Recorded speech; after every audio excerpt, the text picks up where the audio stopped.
Welcome to Mary Pitts Live presents 31 Marital Gems. Are you single, married, divorced, or dating? If you answered yes, then this is for you. Mary Pitts is a pastor, spiritual advisor, author, world-renowned speaker, and entrepreneur. Here's your host, Mary Pitts.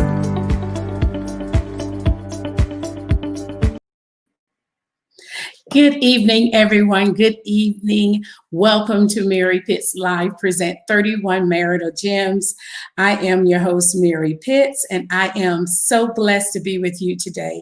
And just want to thank you so much for your love, your prayers, and your continued support.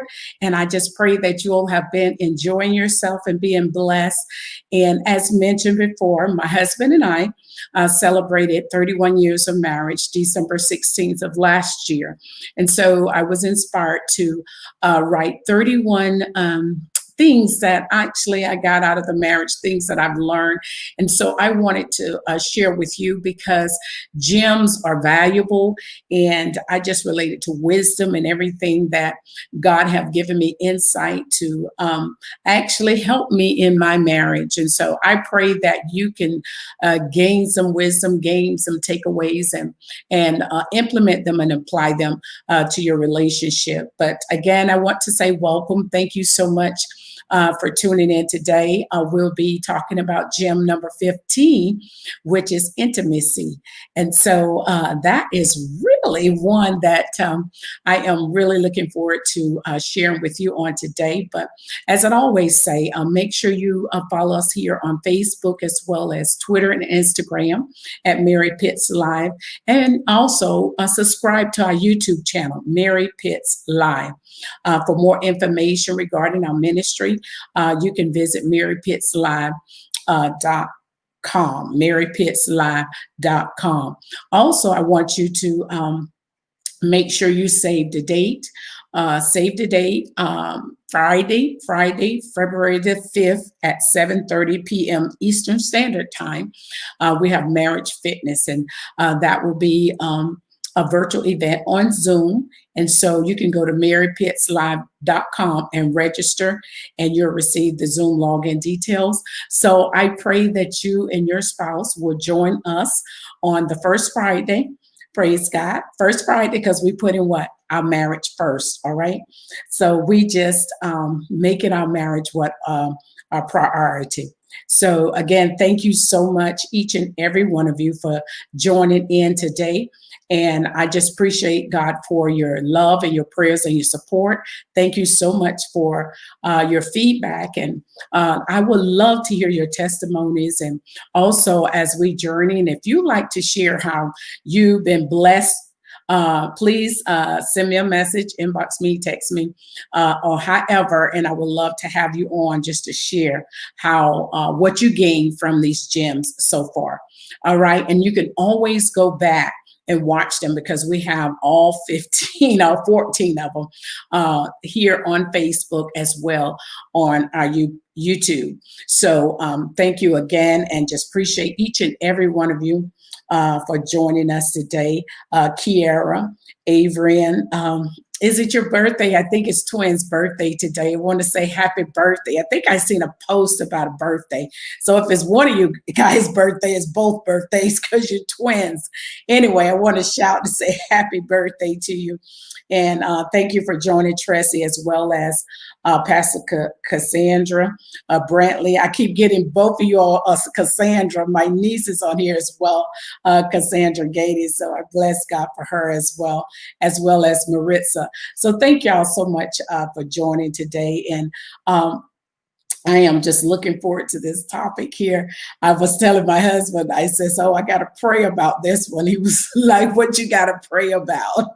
But anyway, we're so blessed to be with you and so thankful. And so gem number 15 is intimacy. Gem number 15 is intimacy.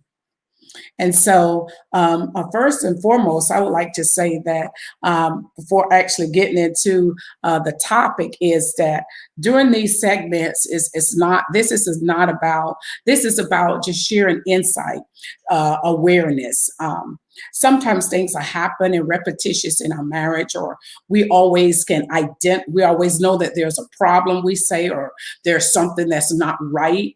But then we don't take it a step further, try to resolve it, or to reach out for help, or try to find out what is going on with it. And yes, I know we can pray about it, and God can reveal certain things to us. But you know what? There's people that sometimes we have to get counsel. We have to go to somebody that actually can shed some light.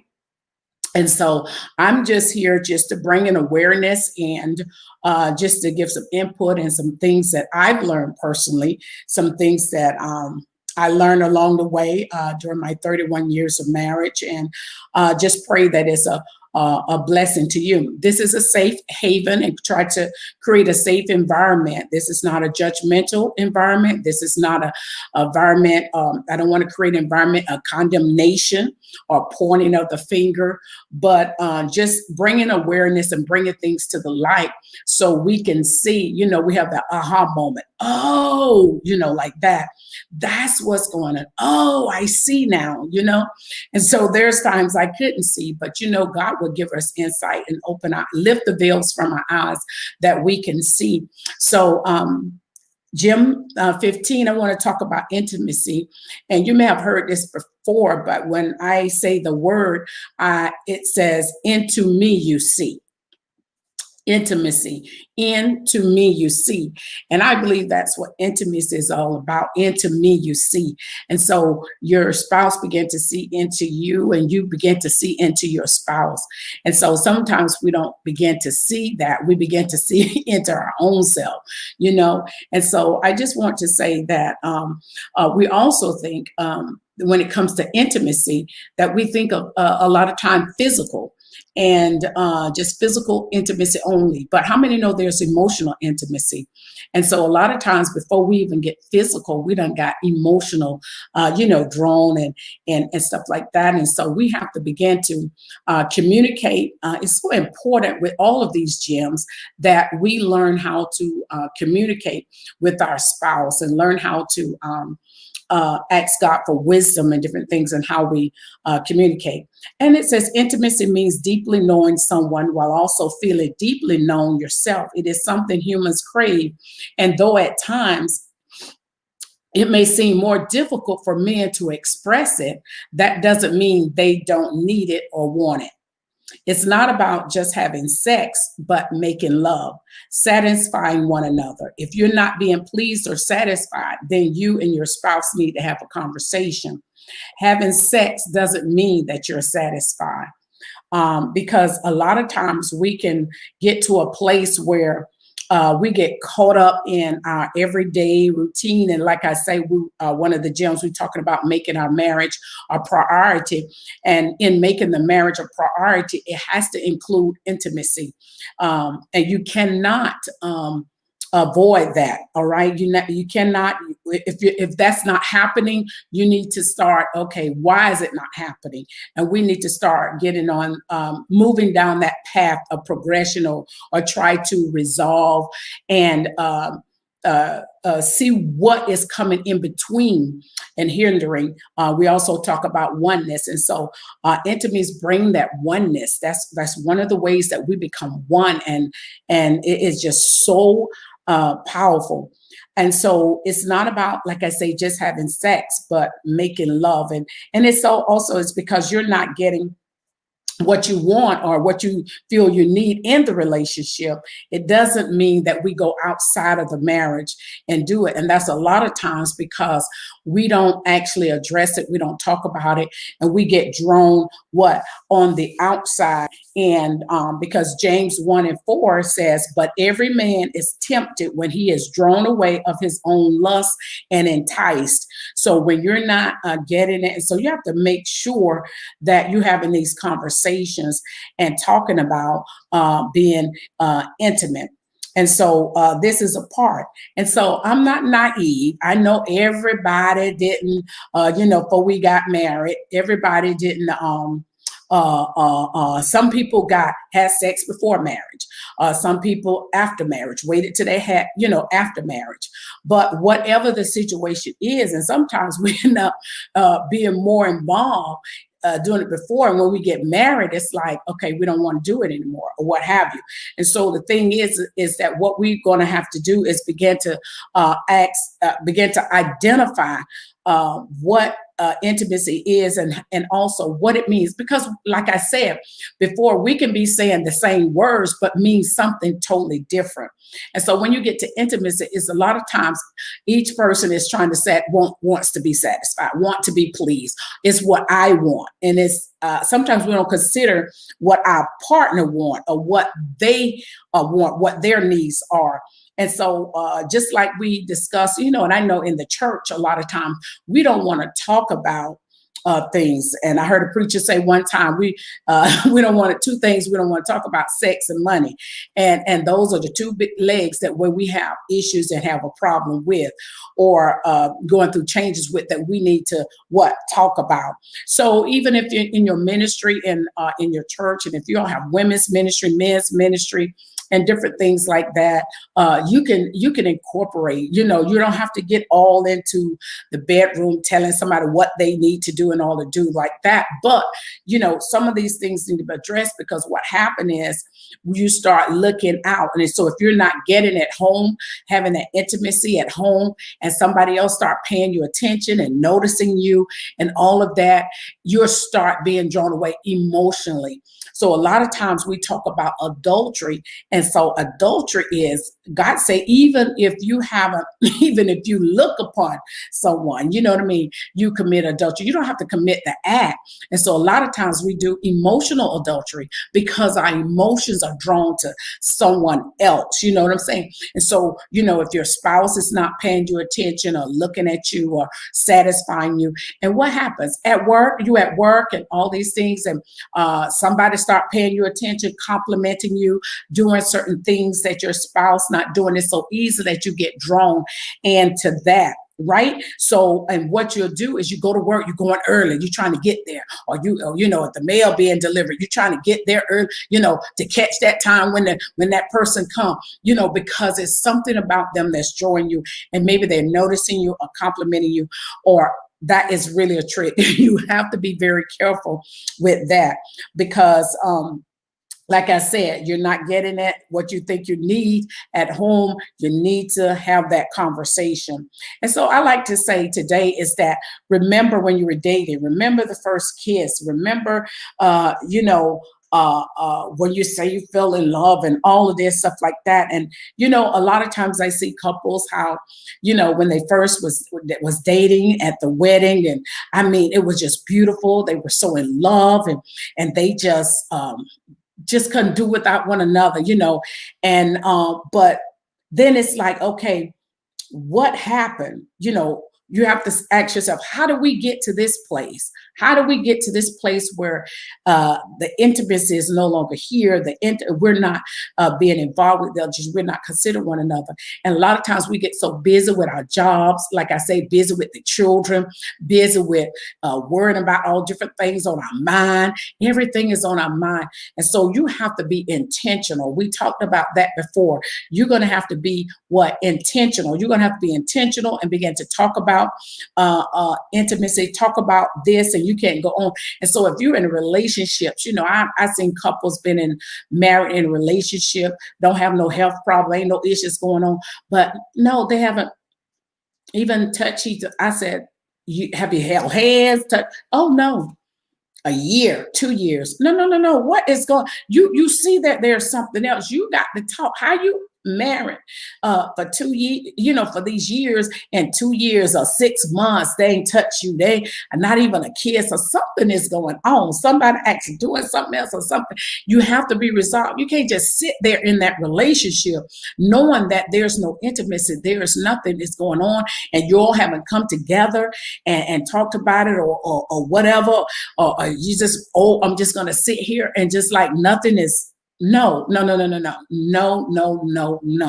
We have to communicate and talk about it. So like I said, what are some of the things that can cause intimacy?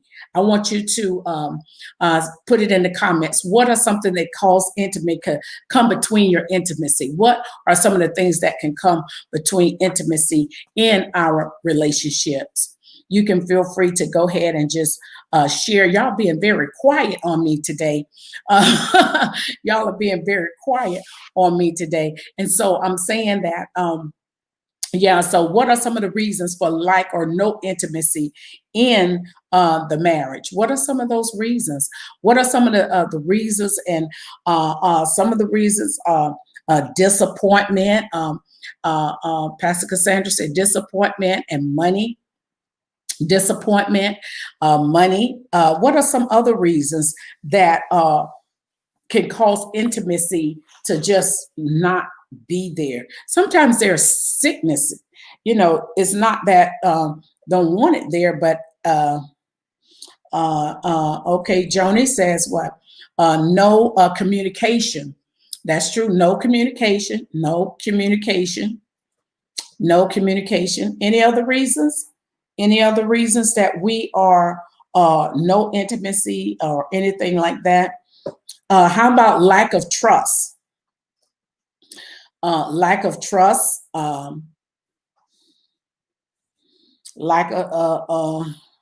Pastor Cassandra says spouse can't perform due to sickness.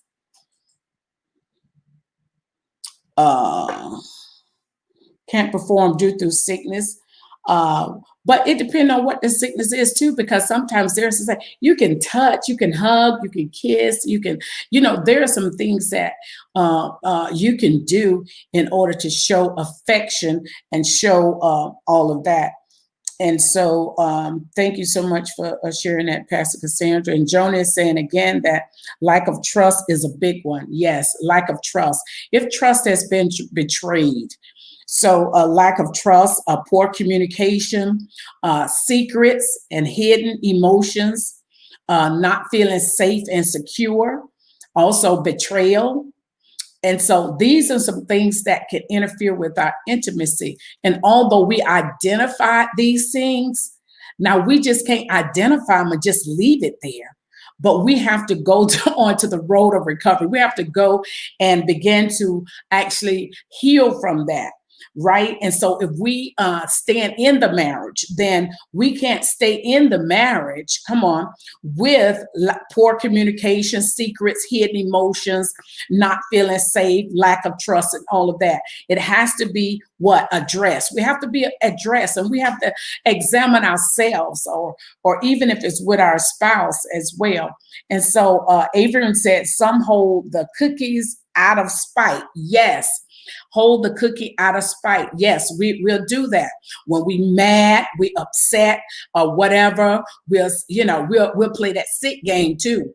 I got a headache, or what have you. And so we'll do that out of spite, and we'll use it, come on, out of spite, and no eye for an eye or tooth for a tooth. And so those are some reasons. And so all of these reasons that we identify, and whatever your legitimate reasons that's hindering you from being intimate with your spouse, you need to resolve it, as the lack of intimacy only makes it worse. The lack of intimacy only makes it worse. So we identified what can cause us to have lack of intimacy, but now how do we resolve that? How do we have to take whatever that is and address it. We just can't say, well, I ain't doing it because he this, no, you can't continue down that road. Whatever you feel your legitimate reasons are. One time God told me, he said that even your legitimate reasons has become excuses. Even your legitimate reasons has become excuses. So you have to identify. That's just like with your body.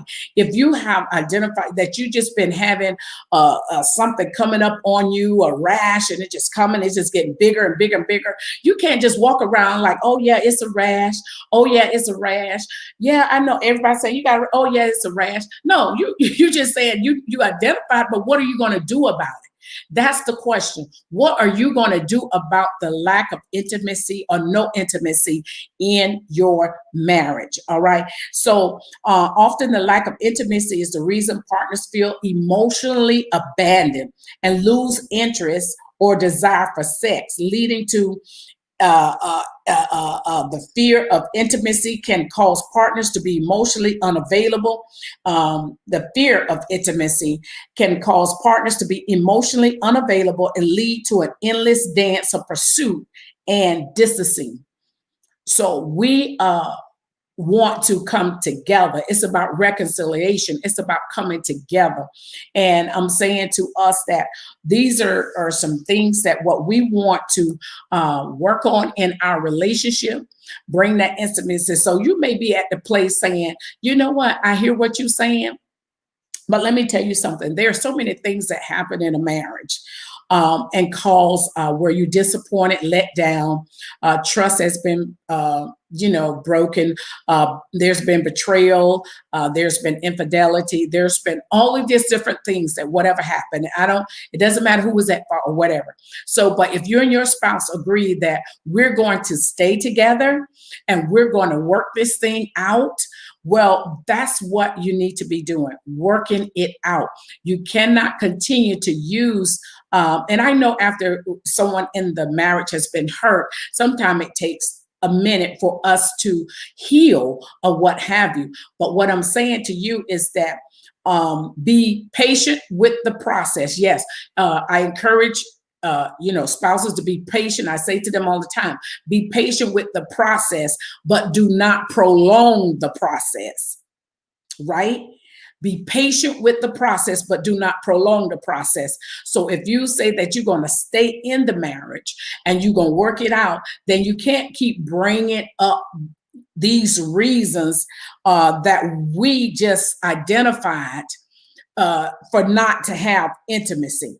You agree you're going to stay in the marriage, you want to work things out. Well, when did this other stuff happen? 3 years ago, 10 years ago, 20 years ago, and you still allowing that thing, what happened those years ago, to keep interfering with intimacy, and it's going to create a whole nother problem, another issue. So I encourage you today to, since we identify some things, I pray that you will identify what is it. And if you're being intimate in your marriage, how can you take it to the next level? How can you take it to the next level? Men are stimulated a lot of times by what they see. Women are stimulated by what they hear. And so you have to begin to sow into your garden. You have to begin to do that. And so a lot of times intimacy starts way before you get to the bedroom. Yes, it starts way before you get to the bedroom. What are little things that you do? I often say, because we say that he that finds a wife find a good thing. And I always tell ladies, you got to make yourself foundable, right? And so you do little things. I mean, just this week, we've been in the house and, being home and working from home. And a lot of times you could just put something on, dress, you don't got to dress because you're not going anywhere. But I've been making it purpose that fixing up. Every time I get up and I dress up, I put on my makeup, I fix my hair. Come on. There's some days I don't, maybe I just lay around when I'm resting, but I'm not want to take my husband for granted. And so I even yesterday I put on I had my little fitted dress. I say, I told Jasmine, I said, you must have bought me this dress, because Jasmine loved to shop for me, because I'm getting older. I guess she don't like my taste, but anyway. And so I had my little fitted dress on. So I walked in front of I said, you like my dress I got on? He said, I like your dress, but you know what? I like what's in that dress too. I say, well, look at him.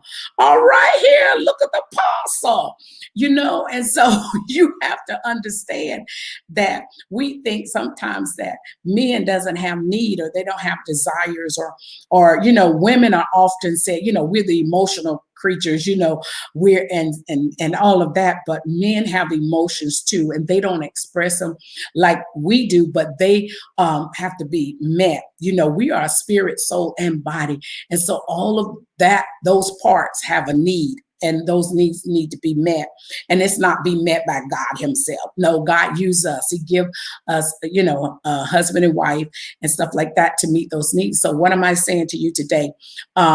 Think of things. And, I did pray. I said, God, give me some love words, because sometimes we can be so religious, so hakabashata and all of that. And get some love words. Try to see and have that conversation with your spouse. Just like I used to just gifts and things, like I said, giving my husband, and that not even what he want. That even triggered him. Wasn't even his love language, But when we had that conversation, I think we was counseling a couple, and it came out, and I was like, what? But anyway, we just go automatically think we know what a person needs. And a lot of times we try to give them what we need. And what we need is not maybe what they need. And so we have to communicate, and we have to talk about it. And you know what? It's not a bad word. Intimacy, sex, talking about that is not a bad word. It's not, we can't be like our grandparents and parents. I remember my mom said they told her, if a boy touched you, you were pregnant, and they talk about the birds and the bees and the flowers and the seas and all of that. No, we need to be direct and talk about it. And so we don't grew up in that age, but now what we need to do is have this conversation. We're adults, we're mature adults. And so let's have this conversation, and we cannot continue. This is a new year.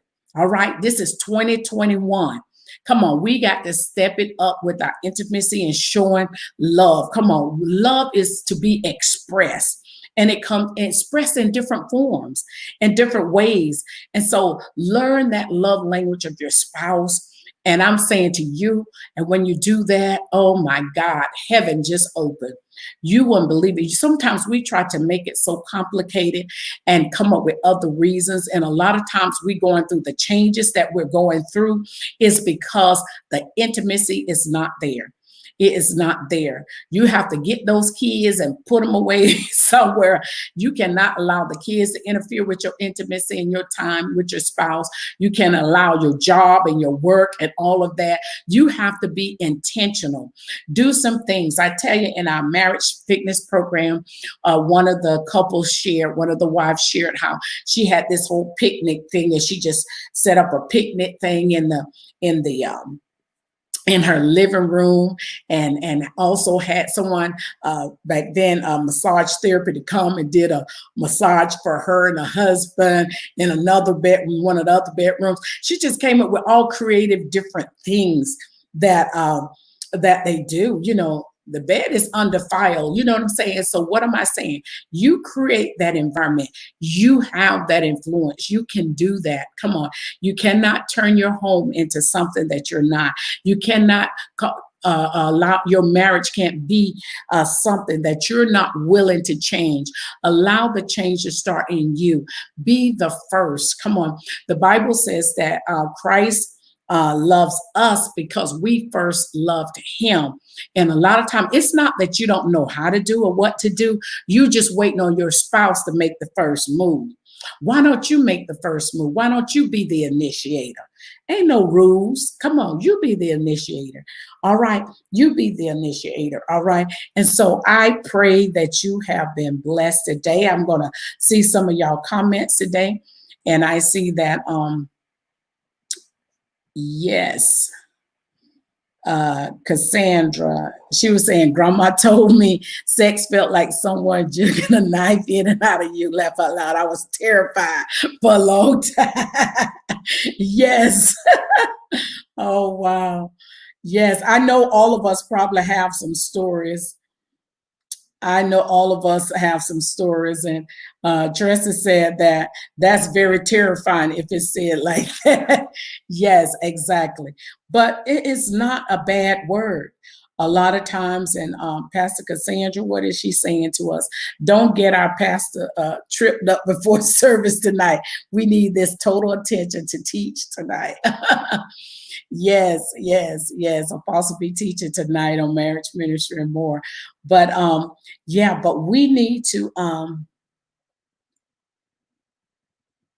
I don't know what Pastor Cassandra is saying. I thought you got pregnant in the pool. Oh God. But anyway, let's communicate, let's talk. And sometimes and let's not, a lot of times we think our spouse know all everything, and they should know, and they ought to know, and they should read minds.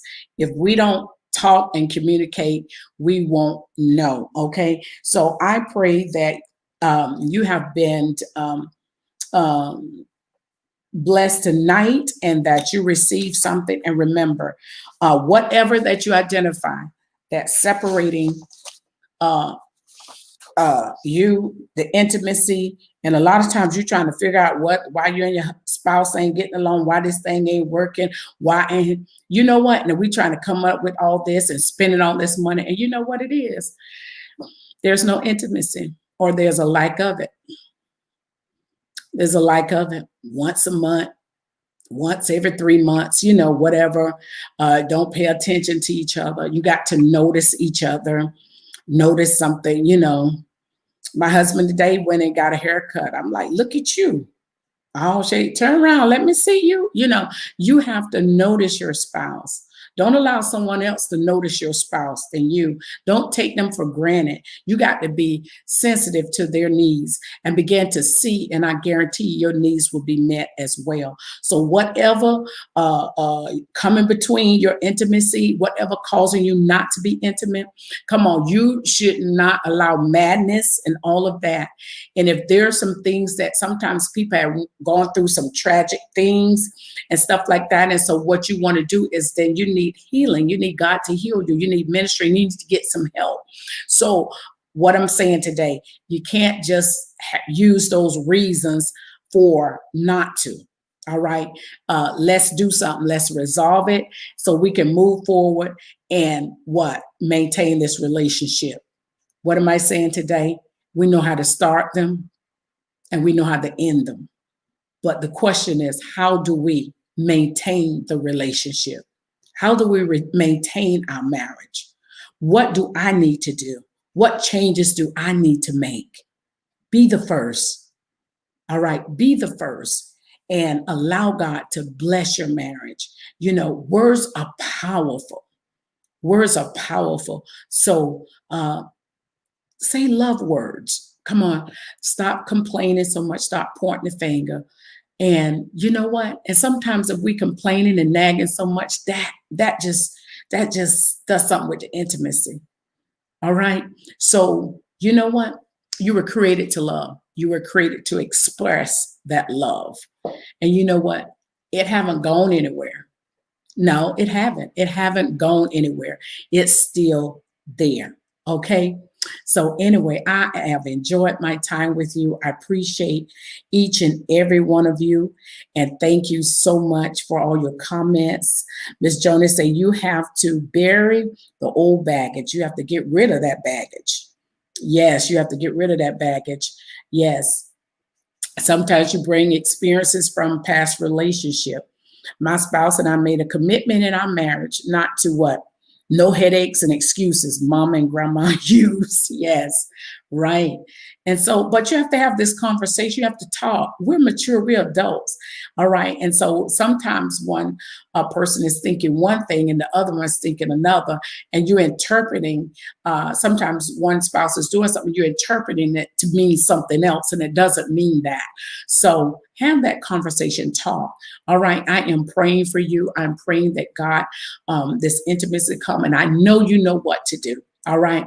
I know you know what to do. And you know what today is? Friday. It's Friday Night Live. All right. So y'all turn it up. Okay. All right. I enjoy being with you. Tune in tomorrow, same time, 6 p.m. Eastern Standard Time, to gym number 16. Gym number 16. And thank you so much for tuning in. I love you. You have a great evening and enjoy your weekend. All right. It's weekend. No excuses. Let's go. Let's go. All right. Talk to you soon. Be blessed.